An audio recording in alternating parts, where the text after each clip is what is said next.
What kind of sport is like faith? This week in San Francisco, we are paying so much attention to sports. Our local football team, the San Francisco 49ers, is continuing to advance in the championship playoffs. Last night, we interviewed Kristi Yamaguchi for the Forum at Grace Cathedral. And it was so interesting when I asked her, how do figure skaters see the world? She won the gold medal 30 years ago. How does she see the world differently as a result of her sport? And she talked about it. She said that the rink is very carefully prescribed. It's always the same size, always the same kind of ice. The program's 2 minutes and 40 seconds long. And during that time, you have to do 8 different maneuvers. She said there's no time for spontaneity. Everything has to be so carefully planned out. We talked about how different that is than surfing, for instance, where the conditions are constantly changing, where the shape of the wave itself is changing as you do it. So you're constantly adjusting to the conditions that are being presented to you.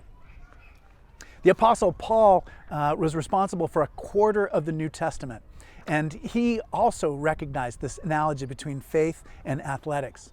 He said just in the same way that athletes train themselves and work so hard for earthly honors, he said that how much more important it is for a person of faith to train their faith, to become better over time. And he uses the example of running a race. And he also uses the example of boxing at the air. But when I run here in the Presidio, I am very careful in terms of how I plan everything out. I try to accelerate down the hills. I try to maintain momentum when I'm going up the steep hills. I'm constantly thinking about how I can do this better. And the more I do it, the stronger I get, the better I am at it. I think there's a lot of racing sports, bicycle racing, motorcycle racing, horse racing, where you have to interact with another machine or being. But I think in general, for me, faith is much more like a team sport. And I think so often about basketball and baseball. Baseball, it depends so much on a single player, the pitcher. I don't think that my faith is like that. Our team is all a team of equals. Football, there's so much specialization. If you're a lineman, an offensive lineman, you can't throw passes, you can't receive passes. For me, the sport that my faith is most like is like rugby.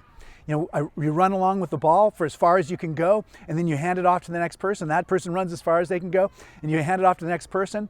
And it's a game that requires an incredible amount of endurance. There are 40-minute halves. That means an 80-minute game. You can't run all out that entire time. And so you have to kind of jog sometimes. And then my old coach used to say, you have to choose your moments. And faith is like that too. We can make a huge difference at certain moments of our life by really showing up with faith. It is so important for us these days to think about how it is that we grow in holiness, how it is that we become stronger in our faith. And I'm so grateful for the people around me who are part of my team. And even that team stretches through generations. So I'm carrying the same ball that somebody carried at Grace Cathedral since 1849. And I'll pass that ball on to the next person so they can carry it in the future. But I'm very grateful for your interest in watching. My name is Malcolm Clemens Young. I'm the Dean of Grace Cathedral in San Francisco, California. And thank you very much for watching More Good